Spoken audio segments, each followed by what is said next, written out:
L'objectif de cette vidéo, c'est de présenter clairement et simplement la prospective en 5 idées clés. Première idée, le monde change, les problèmes restent.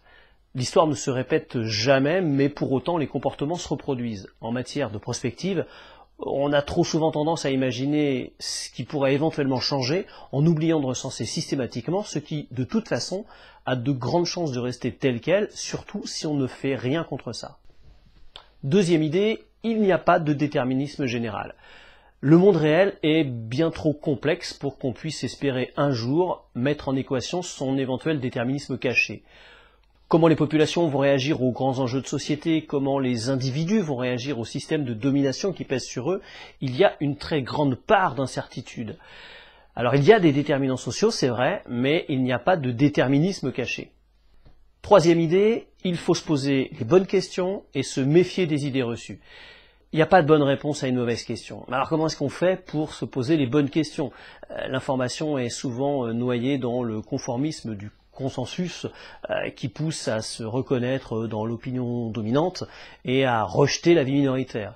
Remettre en cause le confort d'esprit, réveiller les consciences endormies sur les fausses certitudes, se dire que si quelque chose nous paraît évident, c'est parce qu'on n'a pas envisagé toutes les données de la question, eh bien tous ces réflexes sont indispensables en prospective.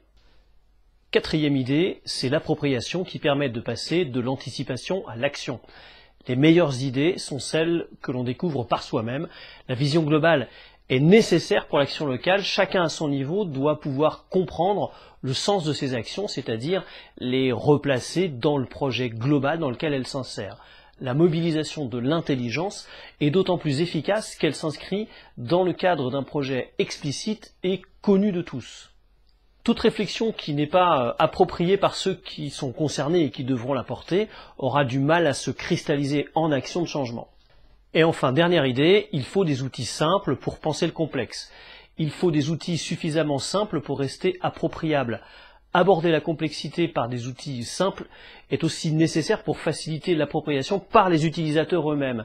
Avec des outils savants et difficiles à comprendre, le rejet est assez probable, aussi bien pour les éventuelles conclusions que pour l'action qui sera censée en découler.